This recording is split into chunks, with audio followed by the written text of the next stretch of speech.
যেদিন শরীর খারাপ থাকে সেদিন কিন্তু কাজের চাপটাও কিন্তু বেশি থাকে।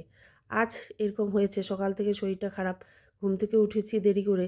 আর যেহেতু দেরি করে উঠেছি সব কাজ কিন্তু এলোমেলো হয়ে একদম অগোছালো হয়ে গিয়েছিল। তাও তার সত্ত্বেও সব কাজ কমপ্লিট করার পরে আমরা গিয়েছিলাম একটু দিনহাটায়, একটা দরকার ছিল, দরকারটা সেরে একটু ঢুকেছিলাম মলে। ওর বাবার কিছু কেনাকাটা বাকি ছিল, ওই বাবা আর ছেলের কিছু জিনিস কিনে সোজা বাড়িতে আসলাম।